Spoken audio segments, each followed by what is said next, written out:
¿Qué pasa cuando miramos al pasado y no sabemos muy bien qué sentir? Cuando quedamos con esa sensación rara de reconocernos sin reconocernos del todo. Acompáñame a sobrepensar todo esto. Sobrepensando es un espacio para quienes piensan demasiado y sienten profundo. Aquí exploramos pensamientos, historias y emociones, todo lo que nos hace humanos.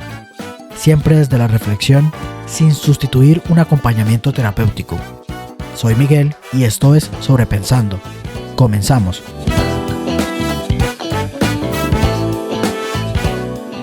A principios de este año empezó a aparecer por todos lados este trend de yo en el 2016 versus yo ahora. Y pues obviamente hubo fotos y comparaciones y todo esto. E inevitablemente empecé a sobrepensar todo este asunto, pero no tanto del pasado, sino del acto de mirar al pasado. No intentando pensar quién fui o quiénes fuimos, sino quiénes somos ahora cuando miramos a ese pasado. Y hubo una gran pregunta que atravesó toda esta gran idea que empezó a moverse dentro de mi mente cuando pensaba en todo esto, y es el cómo llegué hasta acá. Y esto tiene pues un montón de formas también de pensarse y de mirarse. Y en todo esto de cómo llegué hasta acá, pues es inevitable que notemos que sí existieron cambios y sí pasaron cosas. Y me parece muy curioso que muchas de estas cosas que ocurrieron y que fueron ocurriendo a través del tiempo no son como recuerdos conscientes de que hayan sucedido. Hubo decisiones que parecieron pequeñas, cambios que en su momento ni dolieron ni se notaron. Esperas que se sintieron como pausas y no como parte de un movimiento grande. De alguna forma sentir que estábamos quietos, pero en realidad no lo estábamos. Y como que llega entonces este entendimiento de en realidad sí estábamos viviendo, sí estábamos transitando cosas. Estábamos viviendo sin darnos cuenta. Y eso no lo hace ni fracaso ni éxito, simplemente hace parte de la vida. Y darse cuenta ahora pues no solo produce algo de alivio, sino también un poquito de frustración, digamos. Incluso puede ser como una especie de duelo por no haber sabido antes, por no haberme dado cuenta antes de que en realidad sí estaban sucediendo cosas. Y esto es un poco raro de pensarlo porque pues también me transporta al presente y me hace notar que debería notar un poco más que estoy viviendo. Pero eso es tema para otro momento. Porque es que la memoria no funciona como una grabación, aunque a veces se piensa de esa manera. En realidad no se recuerda lo que pasó, recordamos lo que hoy podemos entender de eso. Porque recordar no es reproducir, es reconstruir un recuerdo. Entonces muchas veces no sabemos reconocer que algo está sucediendo mientras está sucediendo. Pero eso también hace parte de todo. Cuando miramos atrás, no siempre o no necesariamente duele lo que pasó. A veces duele no poder decir con claridad qué fue eso que pasó. Entonces la incomodidad no viene del cambio, sino de que ese cambio no encaje en ninguna narrativa. No encaja en progreso, no encaja en fracaso, no encaja en eso de todo eso debió haber pasado por algo. Y entonces nos queda una historia nuestra como a medio contar.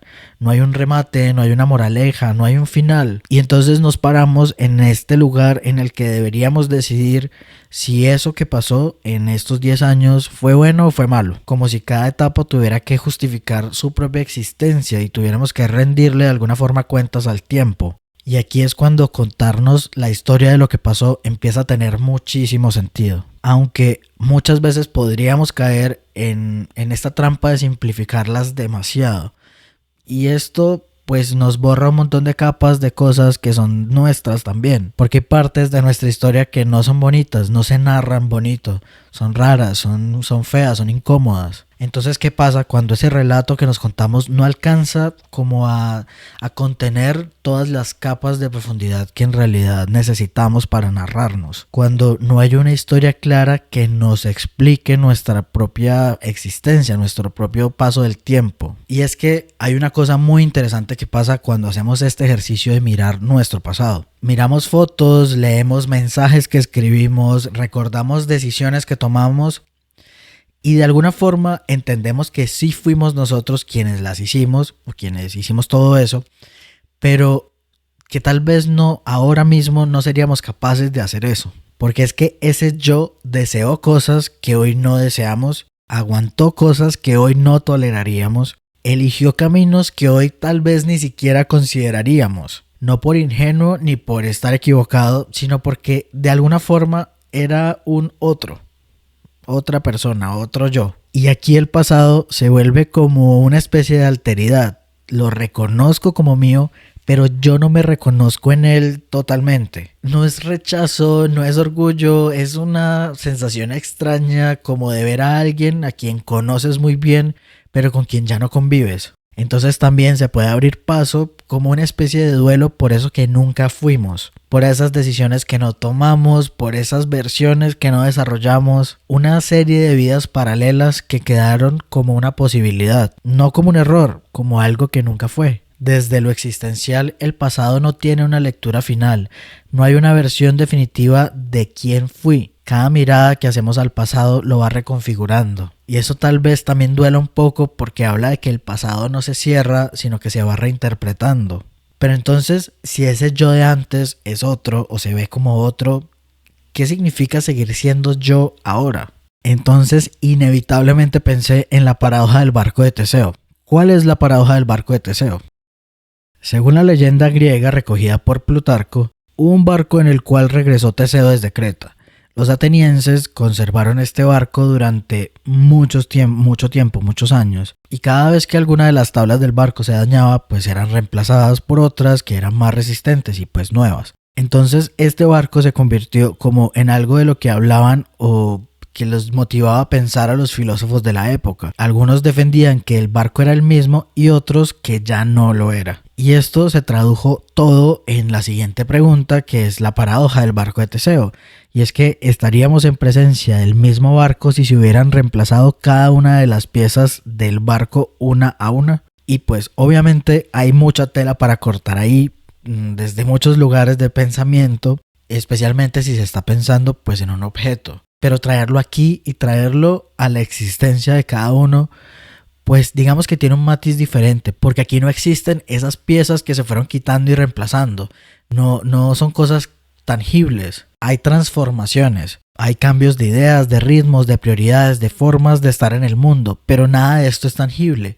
Y tenemos la seguridad de que seguimos siendo nosotros. También hay un yo que reconocemos como que estamos existiendo aún, y pues podríamos enfocarnos en esas piezas, en esos cambios, en si cambiamos de opinión, cambiamos de deseos, cambiamos de rumbo, y esto pues tal vez nos generaría un montón de angustia, porque entonces ¿dónde quedamos nosotros en todo eso? Entonces la pregunta no debería ser por esas piezas, sino desde el punto en el cual nos reconocemos. No es el qué sigue igual, sino el qué hace que esto se siga sintiendo como yo. Y no necesariamente es una esencia, ni una identidad sólida, ni una coherencia perfecta. Es una especie de hilo, a veces tenso, a veces suelto, a veces deshilachado, donde no siempre sabemos bien de dónde empezó ni hacia dónde va. Pero es algo que si nos fijamos con atención, notamos que aunque no esté todo conectado, sí hay algo que conduce todo, que mantiene la continuidad. Y pensarlo así puede que nos alivie un poco la carga de ya no soy nada de lo que fui, y de exigirnos como una coherencia inamovible en lo que somos y en lo que tenemos que seguir siendo. El punto del barco es que no se conserva intacto, pero tampoco se destruye. El filósofo francés Paul Ricoeur habla de la identidad narrativa. No somos una esencia fija, sino el relato que vamos construyendo de nosotros mismos. Y ese relato va cambiando según el punto desde el cual se cuenta esta historia. El acto de mirar atrás es un acto activo, no un acto pasivo. Cada vez que recordamos, reconfiguramos la narración de nuestra propia historia. Cada recuerdo reorganiza, cada lectura reconfigura y cada presente que vamos viviendo tiene una forma diferente de narrar ese pasado que fuimos. Por eso, el yo no se reconoce en la presencia de las piezas, sino en la continuidad del relato. Tal vez no somos los mismos, pero ciertamente no somos del todo otros. Somos ese hilo que mantiene la continuidad, incluso cuando ese hilo ni siquiera tenga forma. Entonces ya con esto podríamos volver a pensar en esas cosas que sucedieron. Decisiones que tomamos casi sin pensar, despedidas que prácticamente ni dolieron.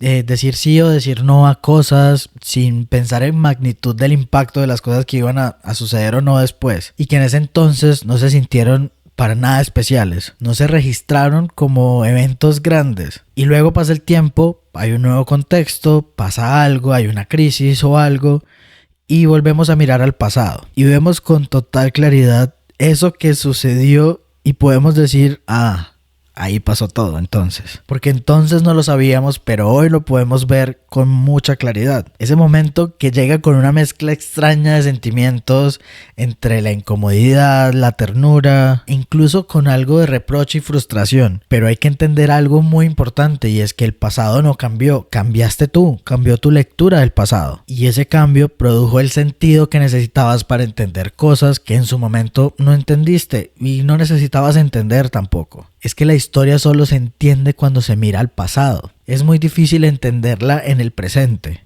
Es difícil entender el significado de las cosas hasta que no nos convertimos en quien es capaz de leer esas cosas que sucedieron. Y aquí hay un concepto que podría aportar un montón a este pensamiento y lo trae Freud. Es el Nachträglichkeit. Esto significa posterioridad o efecto a posteriori. Este es un concepto del psicoanálisis que describe cómo las experiencias o recuerdos pasados adquieren un nuevo significado, a menudo traumático, a través de experiencias posteriores. De este modo, los acontecimientos psíquicos se reinterpretan con un desfase temporal, lo que significa que el significado del pasado no es rígido, sino que se reconstruye activamente a través de la experiencia en el aquí y el ahora.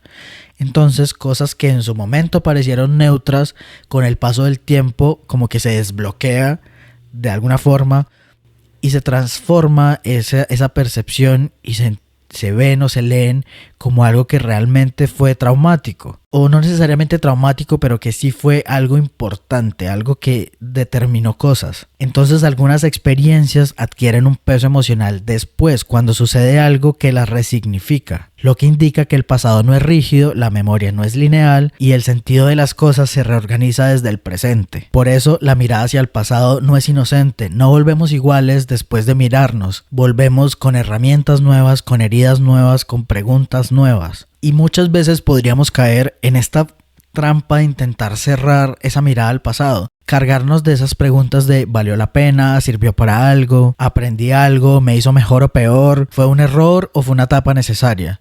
Y cerrar todo y disminuir todo a esa simple pregunta me parece que es cortarle un montón de profundidad al pasado propio, porque es como si necesitáramos que nuestra propia historia, repito, justificara su propia existencia. Como si no bastara o no fuera suficiente con simplemente haberlo vivido. Entonces no solo queremos una conclusión, sino entender cuál es esa emoción adecuada. Gratitud, paz, aceptación, orgullo por lo vivido. Y cuando eso no aparece, sentimos que estamos mirando mal el pasado. Pero lo cierto es que el problema no es la emoción, sino esa expectativa que se genera de tener una emoción correcta a esa mirada al pasado.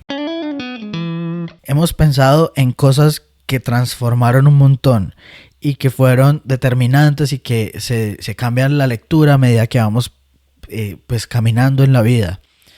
Pero también hay otra cosa que me parece muy importante y que no se puede dejar por fuera. Y es que hay momentos en la vida en que no pasó nada, no sirvieron para nada, no enseñaron ninguna lección clara, o por lo menos todavía no estamos en el momento de entender esa lección, si es que hubo alguna, o que no se pueden resumir en una frase, o a los que no se les puede otorgar una narración linda porque no fueron lindos. Y tal vez todavía no es el momento de abrir la caja, de explorar esa situación. Todavía no se ha llegado a ese momento en el que se desbloquee, por decirlo de alguna manera, la forma de entender eso que sucedió. O repito, no pasó nada, y eso pues también no le quita el hecho de que fue parte de la vida. Sí fue vida, no fue preparación, no fue error, no fue el prólogo de otra cosa, fue vida ocurriendo. También hay momentos de la vida que son inútiles y que se necesitan. Para mayor referencia, tengo un episodio donde sobrepienso todo lo bello que hay en lo inútil. Creo que una parte del agotamiento que se siente hoy en día viene de esta necesidad de estarnos evaluando constantemente, como si nuestra vida estuviera en una revisión permanente. Y tal vez hay un acto radical y bastante contracorriente que es pensar en el pasado sin tener que cerrarlo, dejarlo ahí sin que haya una calificación, sin que haya una conclusión, sin un veredicto, porque no hay una lectura final del pasado. En cada etapa de la vida se puede mirar hacia atrás y verlo desde otro ángulo y pensar que el sentido de nuestra historia ya está escrito es sentenciarnos a que no existe una posibilidad de cambiar nuestra propia mirada a medida que avanzamos o a medida que nos movemos. Por eso el pasado nunca se queda quieto, siempre va cambiando a medida que vamos cambiando nosotros. Por eso es necesario no sentir que necesitamos imponernos una emoción correcta o cerrar con una conclusión que sí que le defina todo. Porque es que deberíamos ser muy conscientes de que tal vez no todo lo vivido vaya a ser entendido, por lo menos no ser entendido ahora. Tal vez algunas cosas solamente necesitaban ser atravesadas y ya, en algún momento o no, serán entendidas. Y pues aquí traigo nuevamente ese pensamiento del trend que se dio en este principio de año. Y una pregunta que me cruzó durante todo este tiempo, solo que es como tiene una perspectiva diferente. Y es esa pregunta de ¿por qué ahora? ¿Por qué se dio justo en este momento del mundo donde están sucediendo tantas cosas? ¿Por qué no hace un año? En años cerrados, en años 5 o en año 0. ¿Por qué en el 2026? ¿Por qué se repite? ¿Por qué resuena tanto? Y quizás esta es de las cosas que más he pensado y en las que creo que no me puedo detener demasiado porque no tengo respuestas. Bueno, no tengo respuestas claras. Es cierto que vivimos en un presente saturado, acelerado y demasiado exigente. Y creo que cuando el presente pesa demasiado, mirar al pasado se vuelve una forma como de respirar. No para volver, sino para tomar aire. Pero tampoco es ajena al contexto esa actitud de mirar al pasado porque se carga de un montón de preguntas también. ¿Valió la pena? ¿Avancé? ¿Me convertí en alguien mejor? Y es como que de alguna forma ese intento de mirar atrás empieza o quiere llenar esa sensación de que sí sirvió para algo, que no fue en vano todo esto que se ha vivido en el último tiempo. Es como una forma de compensar la sensación de fatiga actual. Y aparte, en un mundo que se siente tan fragmentado, tan polarizado, tan inestable, que cambia constantemente, hay un cierto agrado o un cierto reconforta de alguna manera mirar al pasado porque sirve como ancla y esto puede ser muy bueno o muy peligroso, pero lo cierto es que se busca este hilo que conduzca todo lo que actualmente se siente fragmentado, algo que una todas esas piezas. Personalmente soy alguien a quien le gusta mirar al pasado. Sobrepensar es un ejercicio muchas veces de mirar atrás. Y he ido aprendiendo que no siempre hay que mirarlo o no necesariamente la forma de mirarlo es con nostalgia. Muchas veces necesitamos mirar al pasado para construir nuestro propio relato y entender pues de dónde viene nuestra historia a través de ese hilo que nos conduce y que nos da continuidad. A mí me resulta muy alentador entender que quien soy ahora se ha venido construyendo a través del tiempo. Pero es cierto que no todos los relatos pasados, no todas las miradas hacia atrás son lindas. Hay momentos que son muy difíciles aún y que, justo como lo mencioné hace un momento, para los cuales siento que aún no estamos listos o nuestras lecturas aún son muy limitadas. Pero no porque nosotros estemos limitados, sino porque aún no ha pasado el suficiente tiempo. Ahora, hay una cosa que es por la que acabo de decir que me parece que puede ser muy bueno o muy malo, y es que muchas veces nos convencemos de esta frase que en algún momento mencioné como una frase que no me representa y es todo pasado fue mejor. Y es que como el pasado pues es algo que ya está escrito y ya tiene muchas certezas, pues no está el incierto. Entonces eso es algo que angustia del presente, o sea, del presente angustia que no sabemos hacia dónde va. Hay mucha incertidumbre y eso no nos gusta. Ya sabemos que al cerebro no le gusta la incertidumbre. Y si miras atrás, pues hay una certeza. Hice esto y pasó aquello. O no hubo consecuencia, o el mundo estaba así y se tomaron estas decisiones y ya. Pero no se puede ignorar el contexto de todo. El contexto de un mundo hace 10 años versus el contexto del mundo ahora. Hay un montón de cosas que se han cambiado. Intentar revivir el pasado es desconocer un montón de cosas que han sucedido. Me he dado cuenta que el tiempo es uno de los temas de los cuales, o sobre los cuales pienso muchísimo. Este es el tercer episodio sobre el tiempo y cada uno ha tenido una mirada diferente o he llegado a hablar del tiempo desde lugares muy diferentes. E incluso si en este momento veo uno de esos episodios, tal vez haya ideas con las cuales ya me siento no del todo identificado, lo cual indica que sí vamos cambiando porque sí los contextos van cambiando.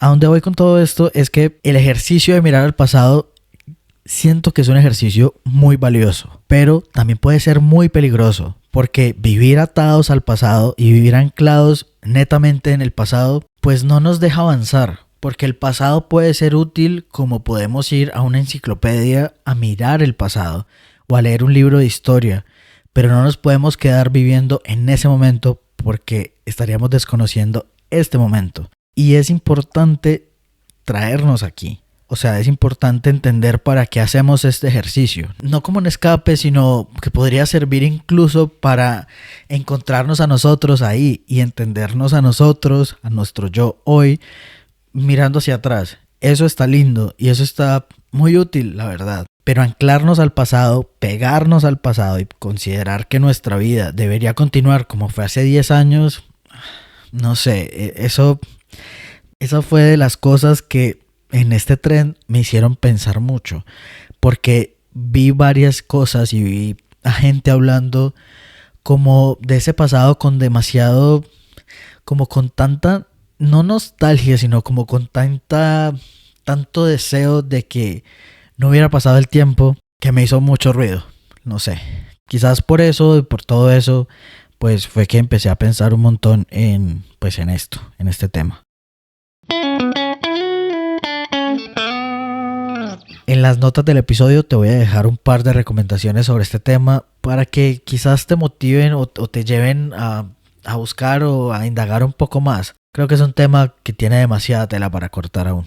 Gracias por acompañarme en esta reflexión sobre cómo miramos al pasado. Si algo de lo que escuchaste hoy te gustó, dale like, compártelo con alguien a quien quizás le interese o necesite escuchar esto también y cuéntame en los comentarios si lo hiciste o qué sentiste con todo este tren. Te estaré leyendo. Te invito a que sigas el podcast en la plataforma donde me estés escuchando y a que te des una pasadita por mis redes que están apareciendo por acá o en las notas del episodio, donde comparto otras ideas sobre pensamientos y otras cosas que también hago. Nuevamente te doy las gracias por tomarte el tiempo de sobrepensar conmigo todos estos temas que de alguna forma nos atraviesan a todos. Nos vemos o nos escuchamos en el próximo episodio. Chao.